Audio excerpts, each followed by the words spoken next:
homeless person came down to the altar and got down on his knees, and the two off-duty sheriffs come running down the aisles, and they're standing there with their handcuffs while this homeless man is on his knees praying. The message it sends to the homeless man is, you're not welcome here. Yeah.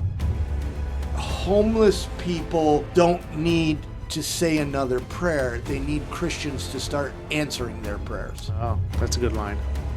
When I go into churches and I talk about ending homelessness, I hate the phrase life transformation because it implies that something about them needs to change for them to be like us, exactly. Rather than there's something about how we've structured things that need to change. Exactly. Someone who I interviewed for this book, their wake-up moment was seeing the same person graduate multiple times, and the rescue mission would celebrate their graduation as an outcome and fundraise based off of it, but his situation wasn't fundamentally changing. Why would we keep going back to a model that has such a low success rate?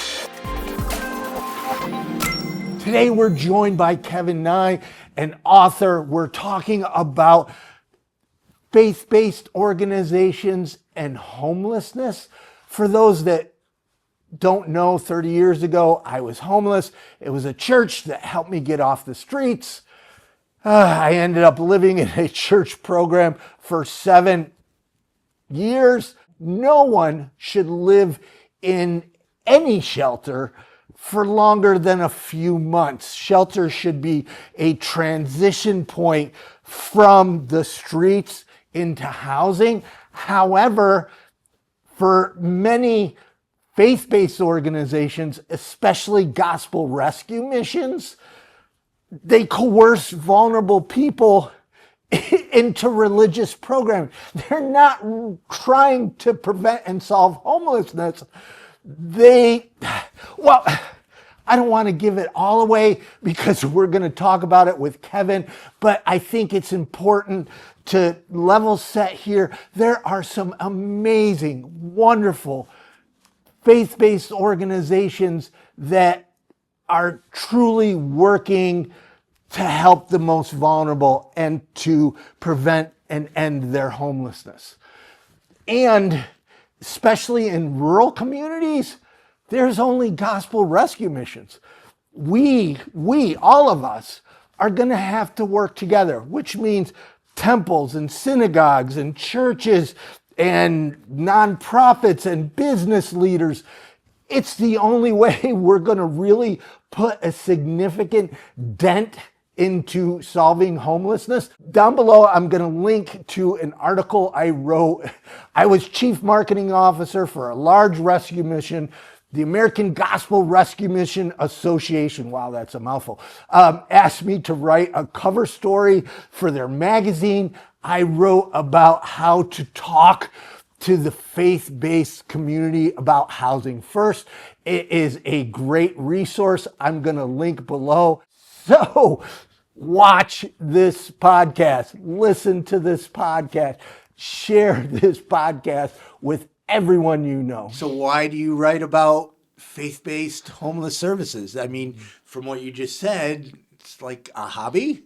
Well, more than a hobby because it's your passion. Yes, it's my passion, and it's because it's who I am, right? I went to Bible college and seminary expecting to be a pastor, ended up instead getting into the homeless services field. And about 5 years in was like, these two parts of me are connected, and they're very obviously connected for me.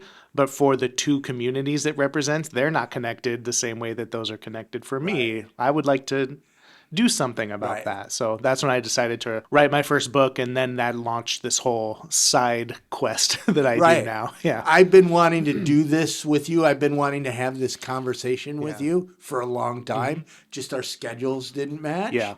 So I'm excited and I'm grateful that you're able to take the time because, you know, in my background, my background, people watching or listening might not know that it was a faith-based organization that I want to say help me off the streets, but that's not necessarily it, because so many faith-based organizations coerce vulnerable people to say the sinner's prayer, right? And we'll get into that later on. But Absolutely. anyways, so then I ended up living in a faith-based shelter for almost 7 years, and there was some good to it, you know. The point is, this is also my passion because I really want to prevent and solve homelessness. Yep. I really, really do.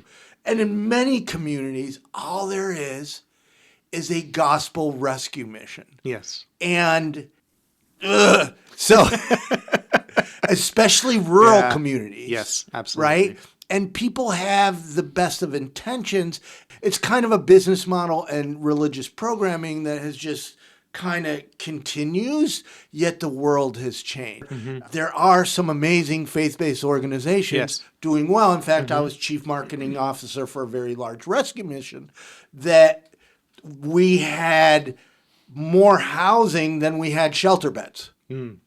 Right? Yeah. We knew you had to, you know, take people out of the shelter and get them into housing if you're going to solve homelessness. Right. However, the majority of the typical model of rescue missions across the country is 30 days in, 30 days out, 30 days in, 30 days out. If you come in for 30 days and then they tease you, oh, you want a better pillow, or you want better food, or you want a divider or whatever, then you have to go into our year-long Bible study. Yes, the Life Transformation Program. Right. Yeah. Work therapy is the other one. Yep. So I've been wanting to have this conversation with you for a long time because we both agree, and I will end my level setting here, is I was connected to a faith-based organization, 25 churches in Edmonton, I think it was, that was doing housing first. Yep. It was brilliant. Yeah. It was totally brilliant. You had LDS years ago, you know, faith-based organization, obviously, that was at the forefront of housing first in Utah, Salt Lake City, right? So I saw how faith-based organizations could really have significant impact, and I thought that's where the change was going to come from. Sorry, I got so much passion here. Good. And you reminded me of something, because I thought NEH and the American Gospel Rescue Mission Association, which is now Citygate, like I would work to get us working together a bunch of years ago, because I thought that faith-based organizations do not have the government restrictions Right. that others do. So I thought, oh, they can be quicker. They can, you know, they're going to house people and everything else.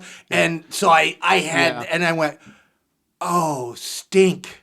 Yeah. They're more about the conversion. Yeah, you turns know, out- you're yeah. got to win people to Jesus. Yeah. Turns out they just use that freedom to discriminate. Exactly. Yes. Discriminate. Yeah. You got to unpack that. Yeah.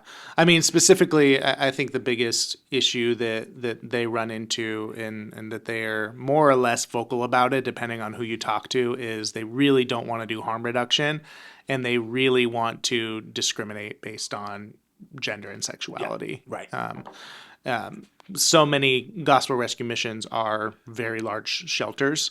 You know, you mentioned the one earlier that has a lot of housing. That's very much the exception to the rule for gospel rescue missions, there's right? 2 or 3 in the, you know.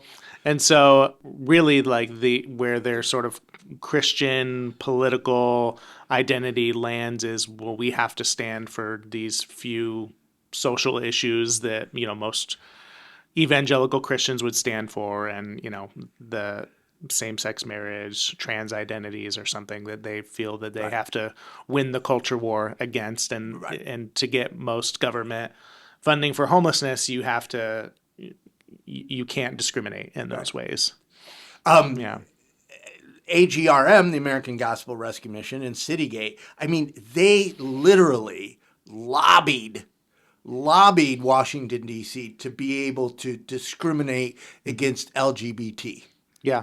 And yet you're saying, we love Jesus. What would Jesus do? Jesus wouldn't be in Washington, D.C. saying, oh, we don't want to help these people. Yeah. And hiring too, not just in who they serve, but So Yeah. back to the rescue mission I worked at, and I'll tell this story briefly. Obviously, I was connected to a faith-based organization where I lived and everything, and then I got out, ended up working with televangelists. I called it the dark side. Okay. I made televangelists a lot of money, and I was never going to have anything to do with faith-based organizations again, still in my heart. Then I was connected to this rescue mission that was also doing housing. It was like, oh yeah, okay, yeah, I'll work with you, right? To your point, what that particular rescue mission wanted to do, and they ended up doing it, is they wanted to create an LGBT youth shelter.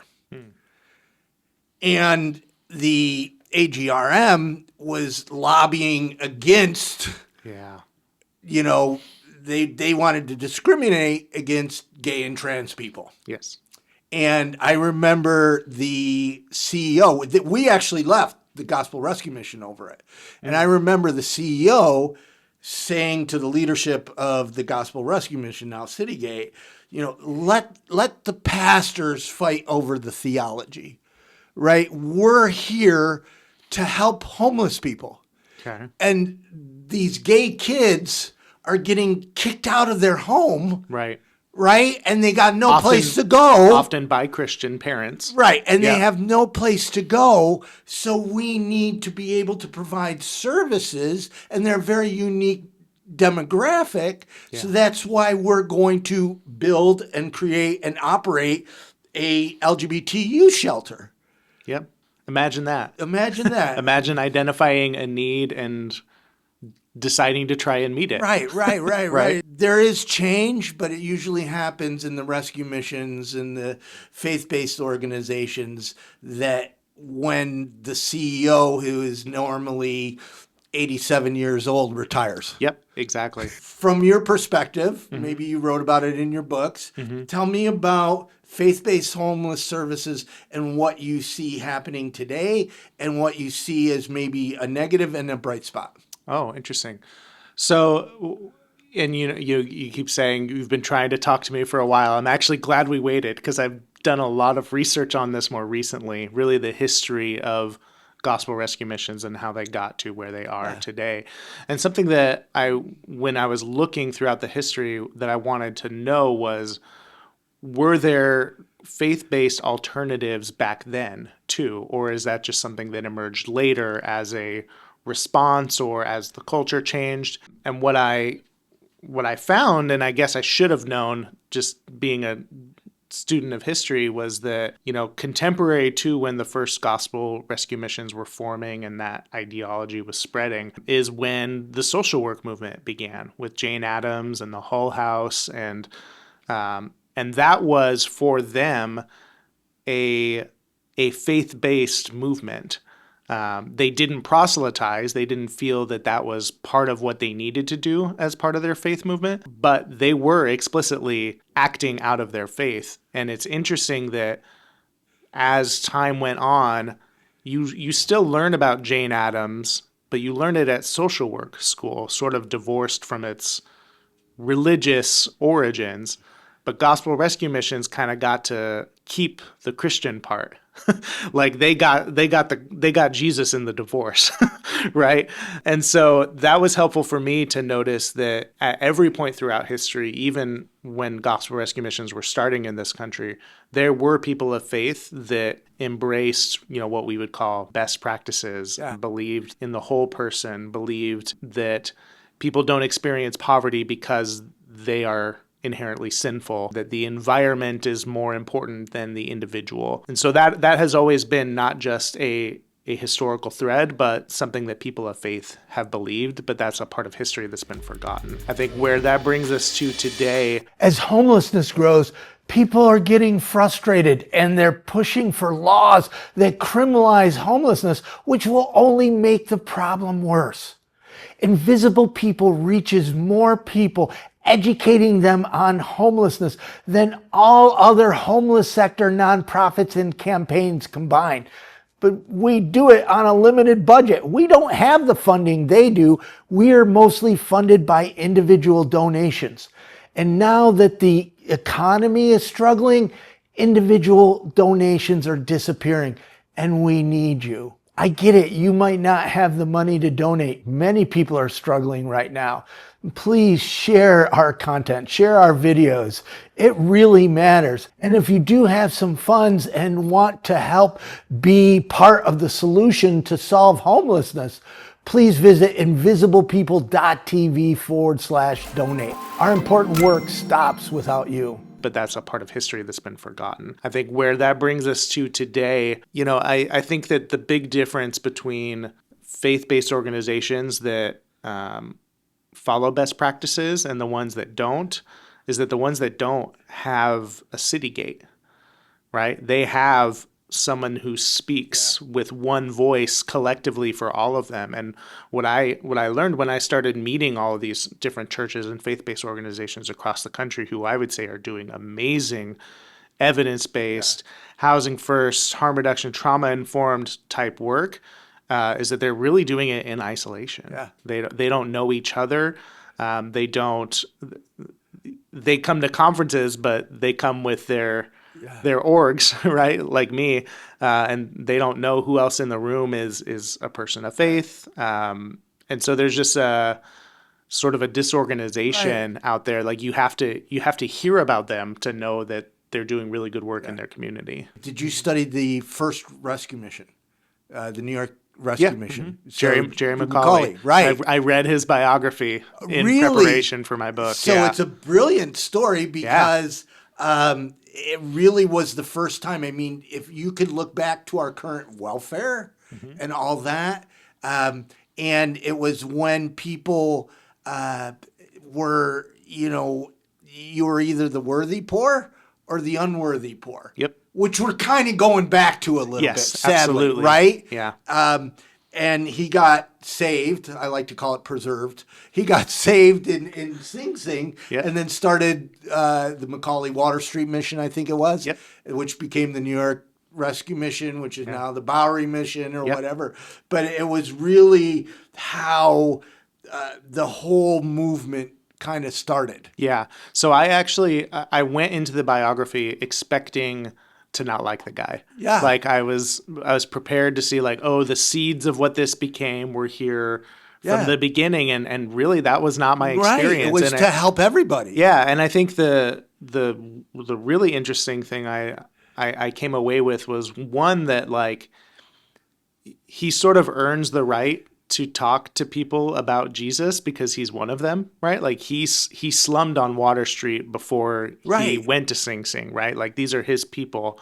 And two, what I learned is that he was not really allowed to go into churches. So he actually, he was looking for his own place where he could worship or preach.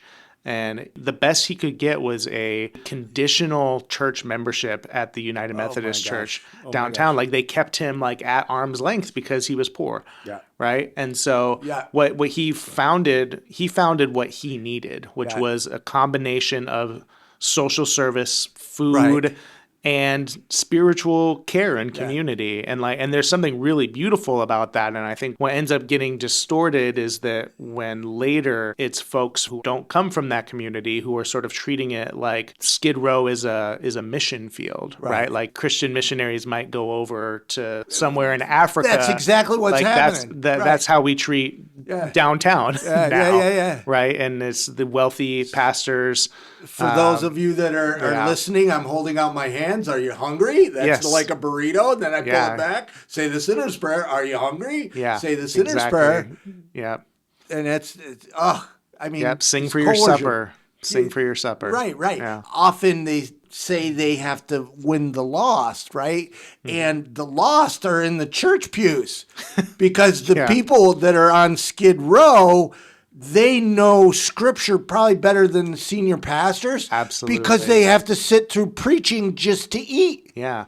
Well, and you got to have faith. You're on Skid Row. Yeah. That's how I was going to say too, is that like when you depend on, your immediate community as well as spirituality for your own survival, like Yeah. you've got a closer relationship with Jesus than I'll ever have, right? If you're counting on Jesus to get you through a day in Skid Row, that's a lot more faith than I'll ever touch. Yeah. You're bringing back so many memories. So after I lived in the church shelter, the only way out was to go into ministry. I went into full-time ministry.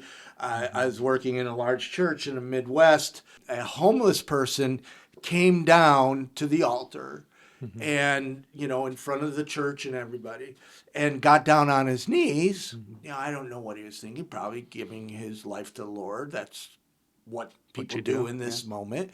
And the two off-duty sheriffs come running down the aisles, and they're standing there with their handcuffs while this homeless man is on his knees praying. So if you've ever been on the street homeless, you're very much aware of your surroundings. I mean, the message it sends to the homeless man is you're not welcome here. Yep. Even though we're preaching, help people. Also, to the congregation, these people are dangerous. Yes. We've got to come down and have our handcuffs ready. And it's crazy. And I get in today's world where there's shooting at synagogues and temples and churches, I understand we live in a strange world. You need security. But what they this only respond to, kicked in because there was a homeless man there. Yeah, absolutely. Yeah, this is a question I've been wrestling with, is how much this is implicit and how much this is explicit, right? But I do think that rescue missions serve a very interesting function for churches, that it allows the homeless folks a place to go to church that isn't with us, right? So you're bringing back so many memories, and the one you said was harm reduction. So I'm going to go there first because it is harm reduction is like of the devil to most Christians. I mean, traditional Christians. There's many people of faith that work in harm reduction services. Are you familiar with Insight? Yes. So Insight is the first supervised injection site in North America. It's in Vancouver. Yes. And it's my favorite place because I feel unconditional love there. Yeah. So are you familiar with Outreach Magazine? So Outreach Magazine once labeled me as an expert in church growth.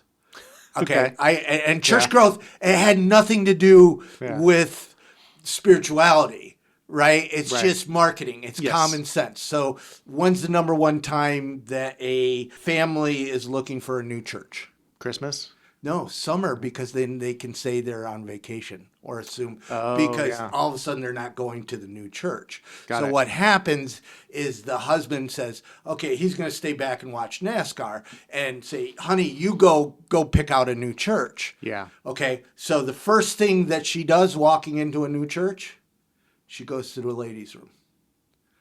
And if you make that ladies' room as comfortable as it can be, right? She's going to make up her mind. I mean, there's other things, kids, services, and nursery and everything. But in church growth, if you make that ladies' room really welcoming, you're going to have a better chance that they're going to return. Wow. That has, and you could say God gave you the wisdom and the marketing and everything else, right? What I'm trying to make the point is, I've been to a lot of churches. I understand church growth. I've never felt unconditional love like I did at Insight. Yeah. And you have peers, other drug addicts. You have administration people that operate the place. And then you have clinicians. You have nurses and doctors. And you don't know who's who until somebody is having a heart attack. And then the clinicians kick in.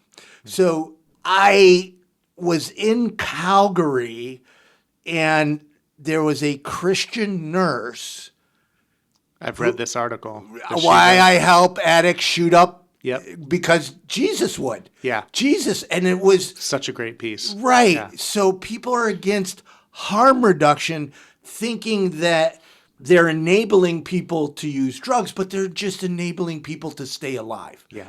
And treatment fails more than it works. We've got multiple interviews, podcast interviews, people that have gone through rehab 25 times, 17 times, didn't get it. Without harm reduction, they would have died. Yep. right? Yeah. So, Yeah, we don't talk enough about the success rate of treatment programs when we talk about harm reduction. right. But that's Yeah. the thing. People have Yeah. been programmed for $2.99 a meal. You can, win them to Jesus, and then their life, Jesus is magic, Yeah. and their life will be all better. Yeah. Yeah, and I fear that we're returning to that. No. Yeah, so just this last week, the new editor-in-chief at Christianity Today published an article, not as an op-ed, not as an editorial. It's labeled as news, and the title is "Housing Does Not Solve Homelessness," and it is just a utter misrepresentation of what a housing plus services approach is, and what he cites as the exemplar is the Orange County Rescue Mission, which is one of the biggest and I think poorly run rescue missions. Well, poorly run in terms of how I would run it. I'm sure they run it very well according to theirs. And it's very funny because in the article, it's titled that housing doesn't end homelessness. And then he says most people don't make it 30 days. Of those that do, and I'm going to get the numbers wrong a little bit, if you make it past 30 days or 3 months, it might have been 3 months. If you make it past 3 months, 65% graduate and they end up getting housing. Of that 65%, 7 out of 10 of them maintain employment and housing. So you're saying that housing doesn't work as a solution, but then you described your system that if you do the math, the best that it could be, assuming, because most of is one of the words they use, the best interpretation of that says that 20% of people who come into Orange County Rescue Mission end up housed and stable long term. Right. And that's what we're supposed to get on board with? Ideology aside, like let's pretend that, we don't care about treating people well, just from an efficacy side. This rescue mission model does not work. Well, every time it's studied, it does not. It works great as a fundraising model.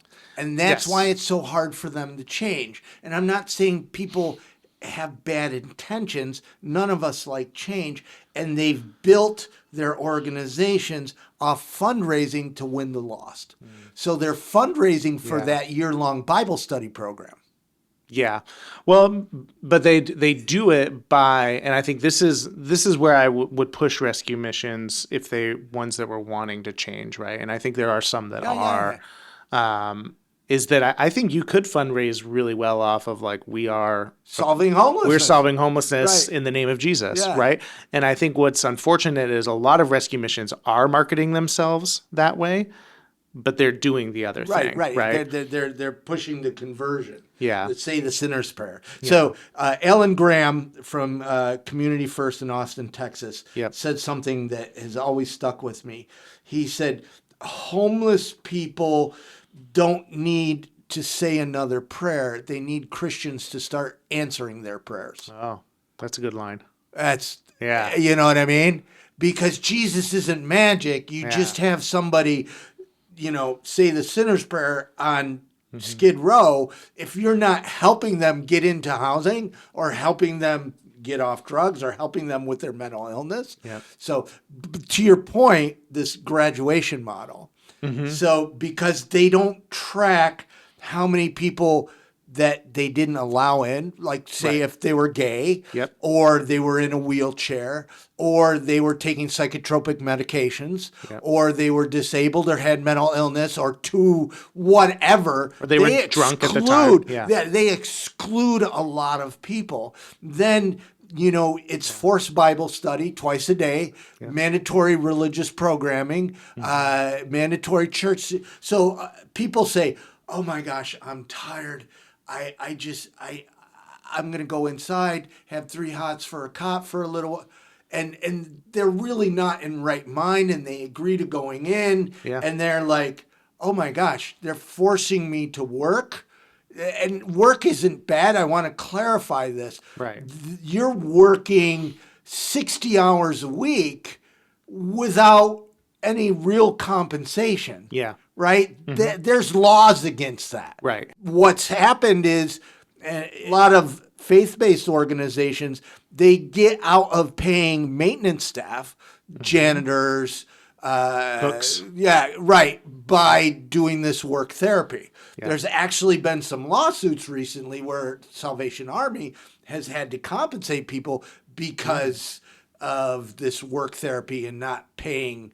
Anyways, when I was at the Dream Center, it was 2 Bible studies a day, prayer, mandatory church services, and we had to memorize scripture. Yep. The only time we got off was Sunday afternoon. So we worked all week long, Saturdays, Sunday afternoon, we got some time to ourselves. Yeah. So It's like Chick-fil-A. right. But Sunday afternoon, we got time to ourselves. I do not remember one memory scripture, but I remember to nap on Sundays. So that's what I got. That's what you got out of the Right. teacher. And Yeah. structure works while there's structure. So the model is that you're going to put somebody through these Bible study programs that the scripture's going to wash them. The word doesn't come out void, right? And then they're going to go through it, walk the stage as graduates. At no time do they say, oh, there's 300 people that we kicked out or didn't want Yeah. to stay or whatever. So these 6 graduates made it.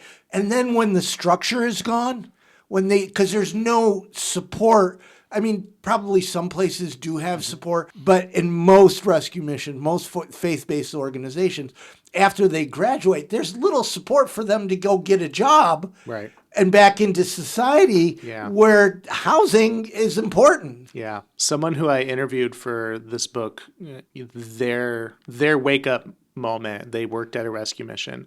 Their wake up moment was seeing the same person graduate multiple times. Right. And so the rescue mission would celebrate their graduation as an outcome and fundraise based off of it. But his situation wasn't fundamentally changing. He was just going right back into the beginning of the program. And I think that, what you talked about with all of the people that don't make it, right? There's the book In the Midst of Plenty by Mary Beth Shin and Jill Kajuri, and they do a lot of just really great analysis of different models. And they say this, they weren't specifically saying the faith-based model, but the sort of high barrier shelter model that would fall into. And the way they say it is so perfect. And I'm going to botch the quote a little bit, but what they say is that the only thing that those models are really good at is separating out the worthy and the unworthy. Yeah, it's back to the... Yeah, exactly. So when I go into churches and I talk about ending homelessness and what that means, I show the image of the staircase model, right? And talk about how, this is why it doesn't work from a human perspective, because how are you going to get a job if you don't have an address or a shelter address? Where are you going to put your medications that you get prescribed? All the very basic stuff. And then I always like to say that in addition to all these obvious reasons, it doesn't work. And then I say, so you may be asking me, Kevin, why would we keep going back to a model that has such a low success rate? And what I say is that because it ultimately reinforces a belief that is really, really out there, that there are people who nothing is going to work for because there's something wrong with them, right?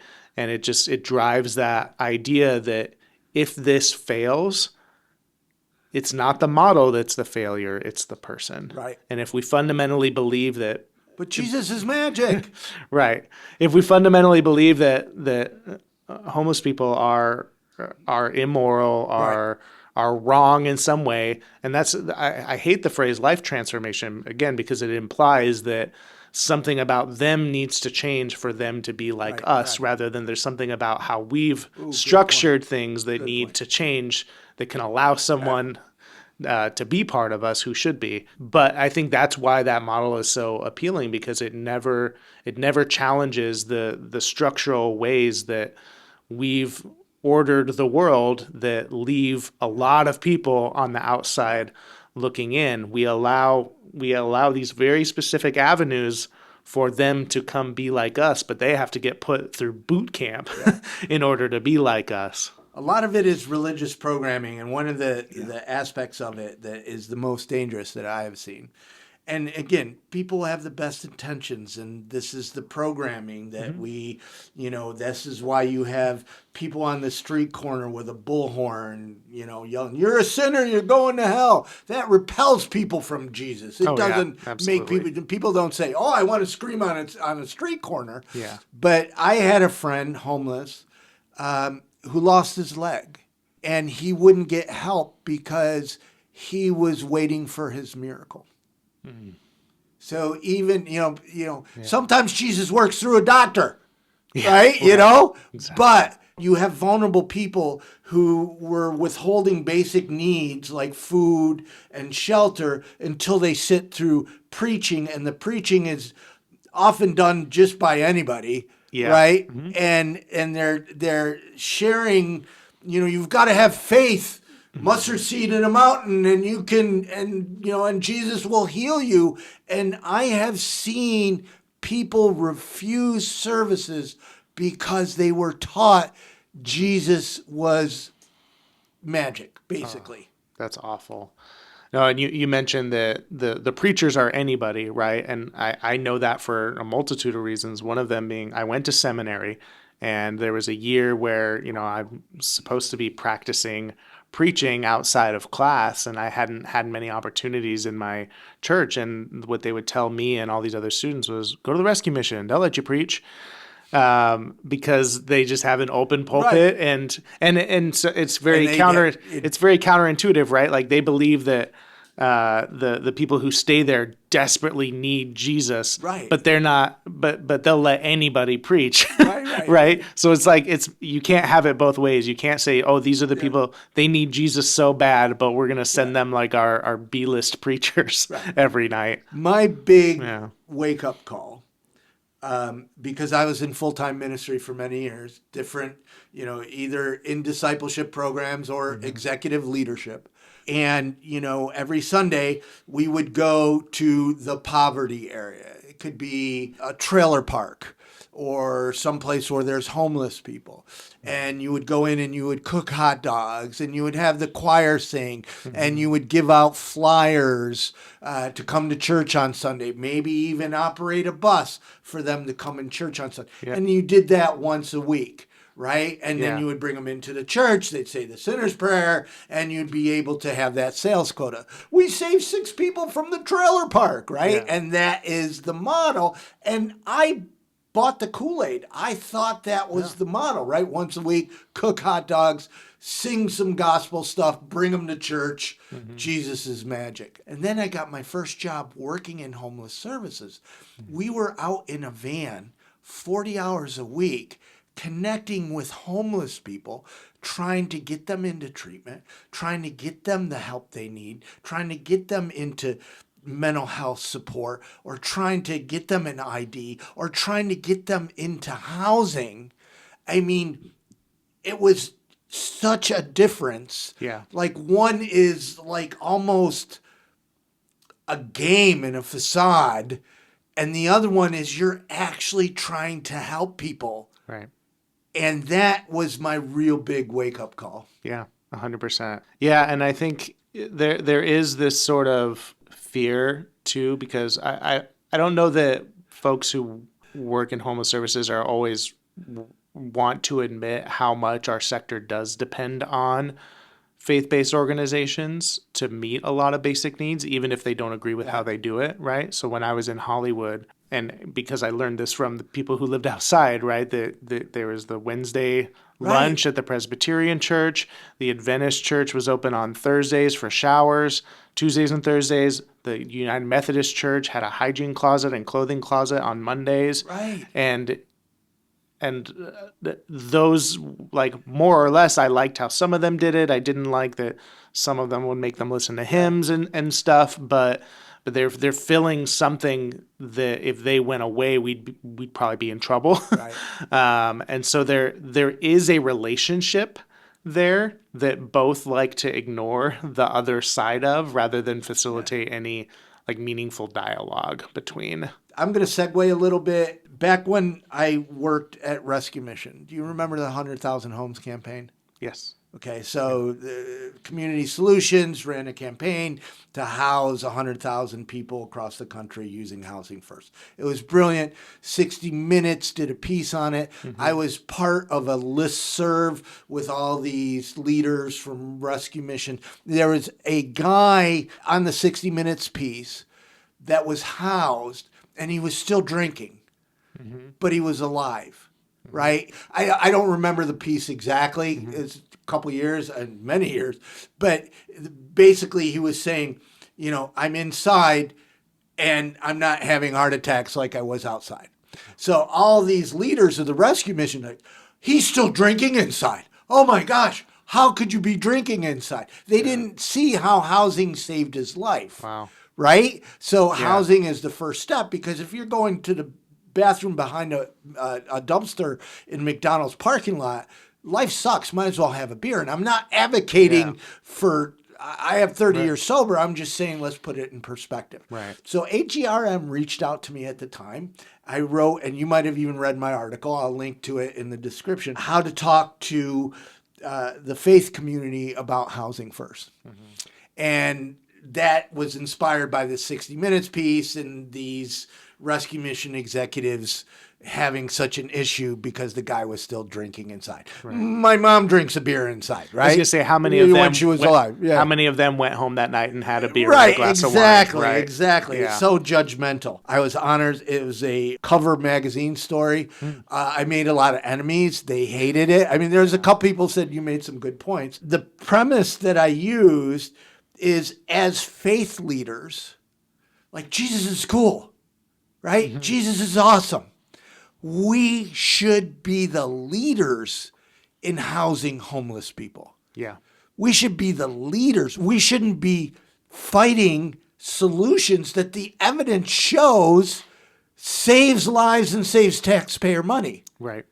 Far more than going into a congregate shelter with bunk beds for a year and Bible studies. Right. You know what I mean? If you look at the evidence, Housing First saves lives far more than rescue mission shelters. Yep. Point blank serious. Yeah. Sorry, I got a lot of pay, right? It's inarguable. Yeah. So we should be the leaders of that. Yep. Instead, we're not.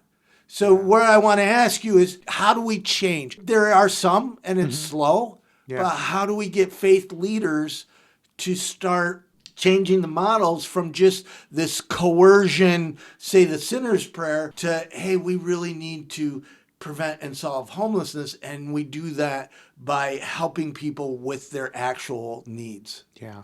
Well, I can tell you what I'm trying to do, right? That's a good place to start. Because, I mentioned earlier that there are a lot of faith leaders out there doing amazing work, and they don't know each other, and they don't get any attention, right? And it's probably because they don't want it, which is another difference, right? So what I try to do is find those stories and uplift them, right? So that's something I do through my writing.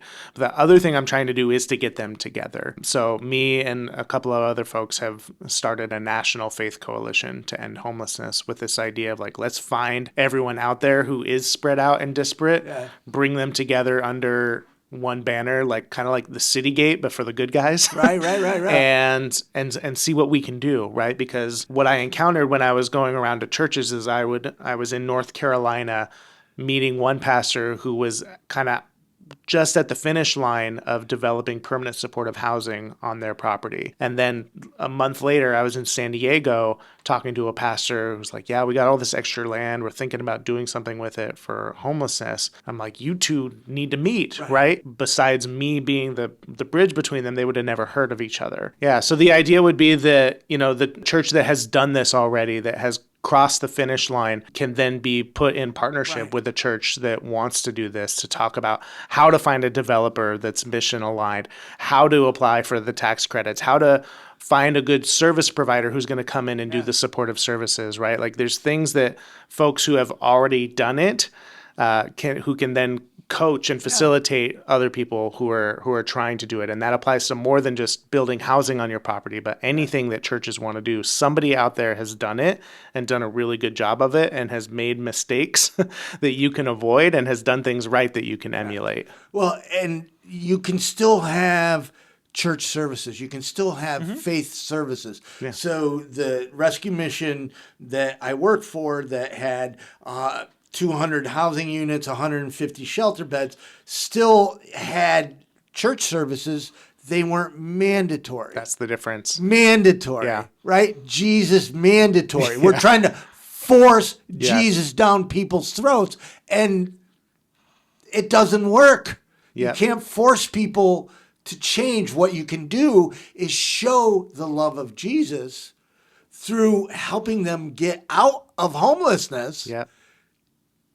And That is going to have a much better conversion rate absolutely than forcing them. And wouldn't you rather go to a spiritual worship experience that was meeting your needs rather than one that you were being forced to go to? Exactly. Yeah, right. And so I think there is so much good work happening that needs to be coalesced a bit. And I think that we have to start telling those stories because Citygate, rescue missions, they're going to get in the news. They're old money. They've been around a long time. They can afford billboards. You drive through downtown and you see their huge buildings, right? Everyone knows they exist. It's a cultural shift. The American Evangelical Church has been programmed, I think it's religious programming, that the most important thing is salvation.